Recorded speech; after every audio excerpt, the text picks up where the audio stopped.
Ano ang sinisimbolo ng susi at ano ang kapangyarihang taglay nito sa usapin ng ating pananampalataya? Isang puspos ng pananampalatayang araw kapanalig. Nasa 21 linggo na tayo sa karaniwang panahon ng ating liturhiya. Pasalamatan natin ang Diyos sa handog niyang pananampalataya na lalo pang pinatatatag ng kanyang salita. Ito po ang inyong lingkod, Sister Lines ng Daughters of St. Paul. Pakinggan na natin ang tagpo ng pagkakatatag ni Jesus ng ating simbahan sa pangangalaga ni Simon na bininyagan niya sa ngalang Pedro. Sa ating mabuting balita.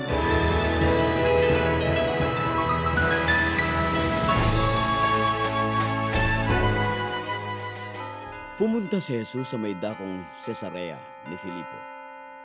Tinanong niya ang kanyang mga alagad. Ano ang anak ng tao para sa mga tao? Sino ako para sa kanila? May nagsasabing si Juan Bautista ka. May iba pa nagsasabing si Elias ka o si Jeremias o isa sa mga propeta kaya. Ngunit sino ako para sa inyo? Ikaw ang Mesiyas, ang anak ng Diyos na buhay. Mapalad ka, Simon Barjona. Hindi nga laman at dugo ang nagbunyag nito sa iyo, kundi ang aking amang nasa langit. At ngayon, sinasabi ko sa iyo, ikaw si Pedro, at sa batong ito ko itatayo ang aking iglesia, at hinding-hindi ito madadaig ng kapangyarihan ng kamatayan. Ibibigay ko sa iyo ang mga susi ng kaharian ng langit. Ang itali mo dito sa lupa ay itatali rin sa langit, at ang kalagan mo dito sa lupa ay kakalagan din sa langit. Ang ating mga pagbasa ngayon ay tungkol sa susi at ang kapangyarihang taglay nito. Alam natin kung para saan ang susi.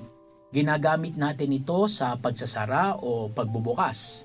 Ang susi ay sumisimbolo sa kapangyarihang taglay ng nagdadala nito. Ang may susi ay maaaring lumabas at pumasok sa isang bahay. Nagbibigay ito ng pahintulot, karapatan at kapangyarihan. Sa ating mabuting balita, ginamit ni Jesus ang simbolo ng susi upang italaga si Simon bilang Pedro. Ibig sabihin ay bato kung saan itatatag ang kanyang simbahan. Ibibigay ko sa iyo ang mga susi ng kaharian ng langit. Ang ipagbawal mo sa lupa ay ipagbabawal sa langit at ang ipahintulot mo sa lupa ay ipahihintulot sa langit.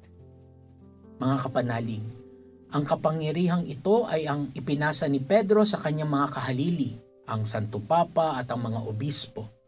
Kapag ang ating Santo Papa at ang mga obispo na kanyang kinatawan sa bawat dioceses ay nagtuturo sa atin tungkol sa pananampalataya at pamumuhay moral, ginagampanan nila ang kanilang tungkulin bilang tagapangalaga ng aral ni Kristo.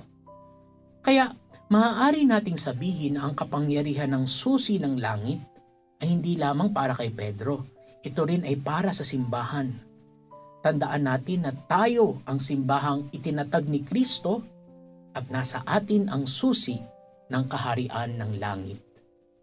Amen.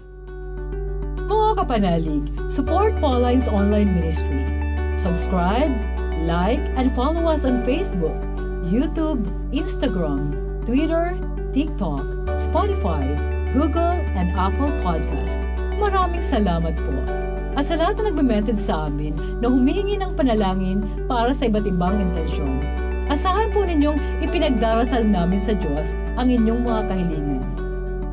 Ito po muli si Sister Lines ng Daughters of St. Paul na nagpapaalalang manatiling mabuti at kumakapit sa tama sa gitna ng kasamaang sumusubok sa ating pananampalataya.